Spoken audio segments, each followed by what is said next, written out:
कटक मधुपाटना अंचल में नाबालिका को गणदुष्कर्म अभियोग होती स्थानीय अंचल जड़े नाबालिका गतकाली सकाळे पोपरडा जाउथिबा बेले किछि दुर्बृत्त ताकू उठाई नैथिले परे ताकू गणदुष्कर्म करथिबा अभियोग करिसेंती पीड़ितांक परिवार लोके। नाबालिकांक स्वास्थ्यावस्था बिगड़िथिबारु ताकू कटक एससीबी नै चिकित्सा करा जाउछि। मधुपाटना थाना रे एने लिखित भाव में अभियोग परे पुलिस तदंत आरंभ करिछि।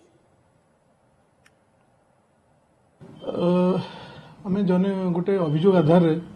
आमे ना तो डिस्क्लोज करिवुनी जने व्यक्तिंकर माने अभियोग आधार रे हमर मधुपाटना थाना गोटे केस होइछि। से केस रे हमें वर्तमान सुधा तदंत जारी रहिछि एवं आमे हमर जो इन्वेस्टिगेटिंग ऑफिसर से वर्तमान जो साक्षी अछंती बा विक्टिम तांको पचरा उचरा करूछंती एवं इन्वेस्टिगेशन वर्तमान सुधा जहाँ चली से जो बयान से अन्य पारिपार्श्विक प्रमाण अन्य किसी असंगति देखा मिलूँ जोटा कि आम फर्दर इनक्वारी आवश्यकता अच्छी जहाँकि बर्तमान इन्वेस्टिगेशन चली इन्वेस्टिगेशन सरीजा आम गोटे निष्कर्ष